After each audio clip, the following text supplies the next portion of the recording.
I've been 3 weeks in the open air with sand and cactus in my hair. Give me back my rocking chair, I'm glad the roundup's over. We're heading to the Horrell, we're heading to the Horrell. With a howdy-do and a hallelujah, we're heading for the home corral. We're heading to the Horrell, we're heading to the home corral. With a howdy-do and a hallelujah, we're heading for the home corral.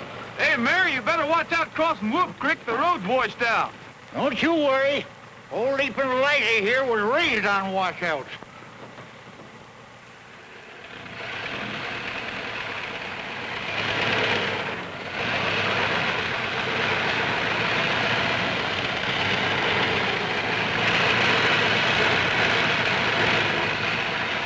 Hey, Mayor, why doesn't Leaping Liza leap?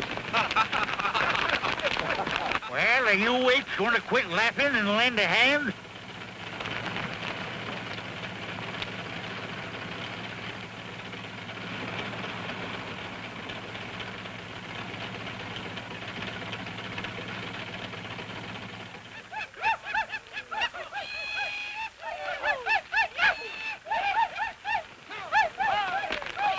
If you fellers wouldn't waste so much time singing, maybe the old Rogers Ranch wouldn't be going broke so fast. If you'd quit gallivanting around the country, maybe Whitaker City wouldn't be the next thing to a ghost town. I reckon Gabby's doing as well as any mare can, Pat. So are we. We've been out day and night rounding up strays. Where are you heading for, Gabby? Taking some mail to Carol Stevens. Carol Stevens? Yeah, she's been up to her mine for a week. I'm scared she's going to close it down. I'm just the guy to deliver that mail. You'll never get there in this old sewing machine, Gabby. I got them letters right here in my pocket, and they ain't none of you varmints man enough to take them away from me. Is that so? Well, hand over that mail. This is an outrage. A dad-burned outrage. Mr. Peter Moreland, mining engineer. Say, this is the good news Carol's been waiting for. You can have the rest. You young whippersnapper, you'll find me at Carol's waiting for you.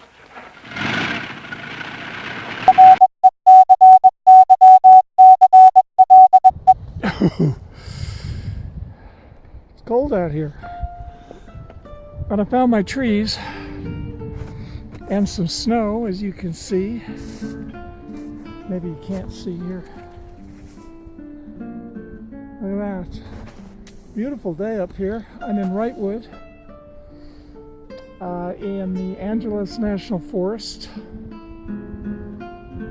And that is a view toward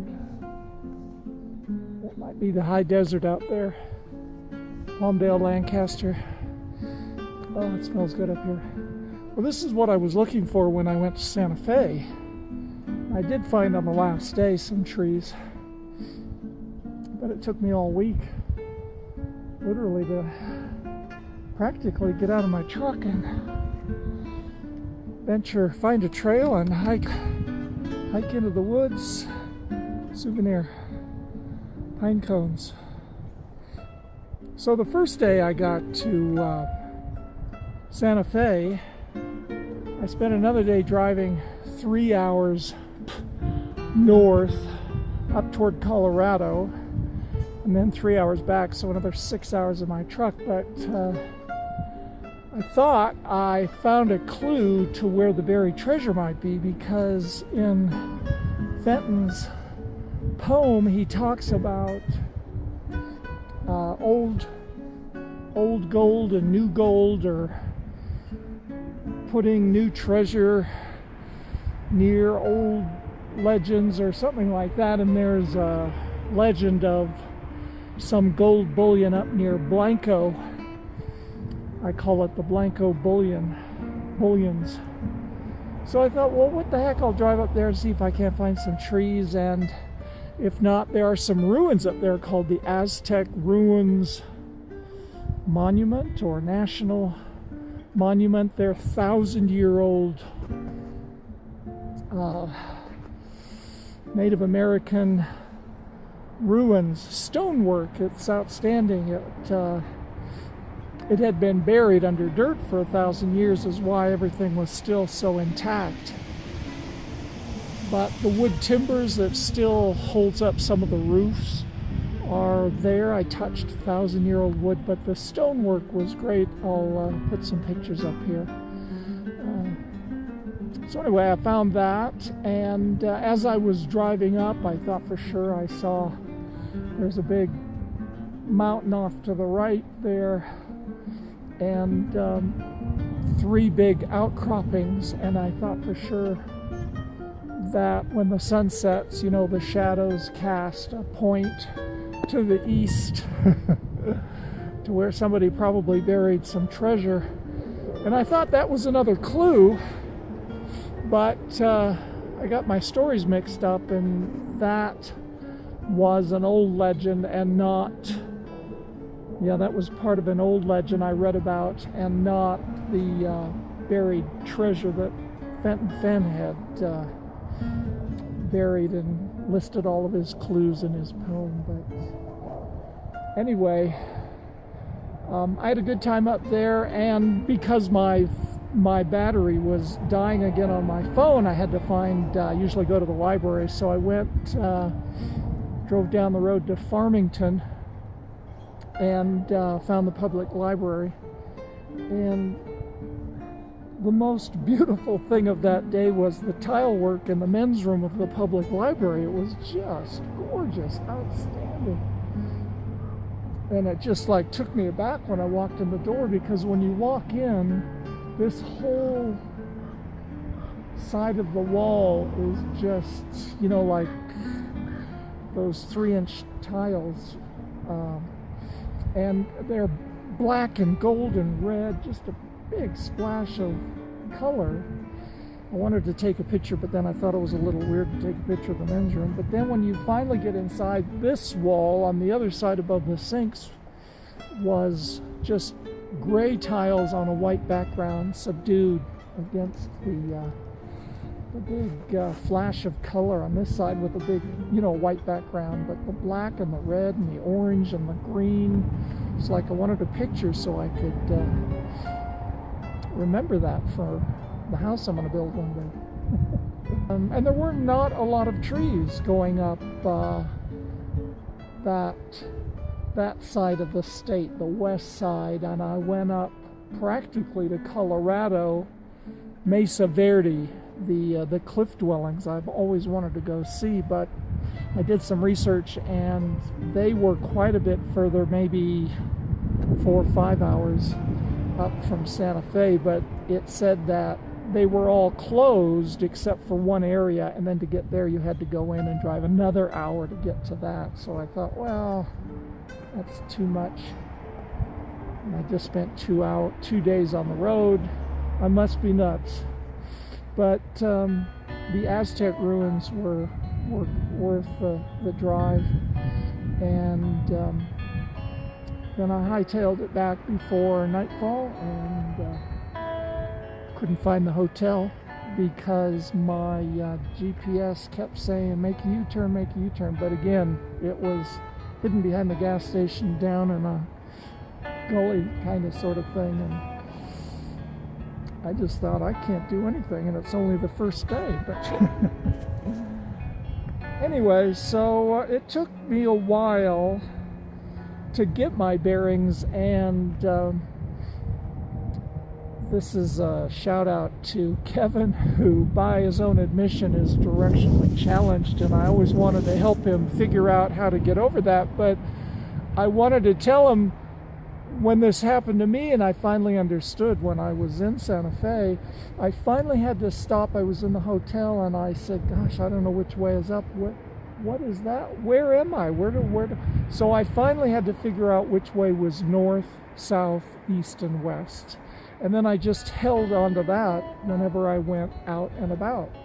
That outside my window, that's west, going that way. So then the other side's got to be east. And then north is straight ahead toward the mountains.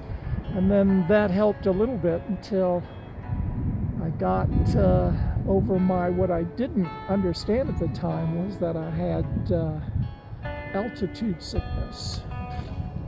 But anyway, I'm better now. And I'm freezing my butt off. It's cold here, but I love I love the trees and I love the snow, and that view is spectacular. And the sun is setting, and I've got a long drive to get back to base camp. So I'll talk to you later. Okay, bye.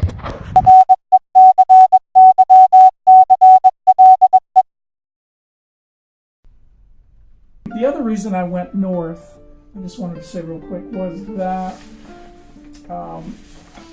above Angel Fire is the Vietnam Veterans Memorial State Park.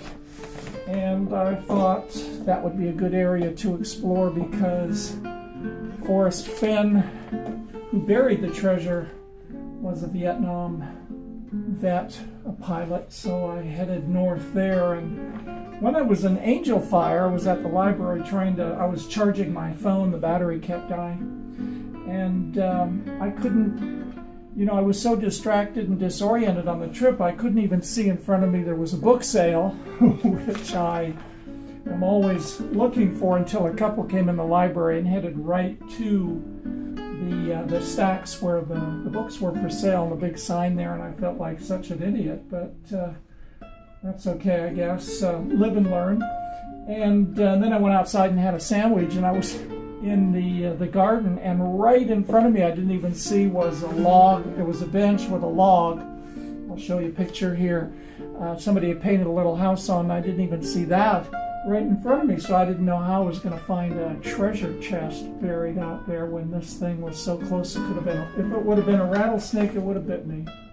And then above Angel Fire and the Vietnam Memorial State Park is Eagle Nest Lake, and then that's where, Cimarron is the town of Cimarron, and then if you head east on 64, apparently there's an old buried treasure legend there, and in Fenton Fenn's poem he mentions treasures old and new, so I thought, well, I should explore that area, as I did in Blanco there south of Aztec on my first day out, because there was another old legend of buried treasure, and I just tried to focus on north of Santa Fe because it's a big area, big state, and I didn't want to wear myself out too much, which I did. But just on the last note, I was in Santa Fe, and I think I was either going to or from the library again to charge my phone. I had passed a bookstore that had a little restaurant in it, and I was trying to make a mental note, and then I came back and I couldn't find it, and I asked this guy, I said, do you know where I'm going? I can't find this bookstore. Did you guys pass it or see it? And anyway, he didn't know where that was, but then he told me about another favorite restaurant that he and his girlfriend or wife went to, and the very last thing he told me before they left was to have fun. And I tried to remember all the positive things that happened that people shared as I asked for directions on my trip, and use it all to my best advantage. But I came back with a lot of self-discovery, and I'm going to pass on some of those tips here in this video, because you should learn things about yourself when you're out and about, and learn to like yourself, and above all, have fun. So on that note, I'll stop here before the video stops recording, and we'll see you again soon. Okay, thanks, bye.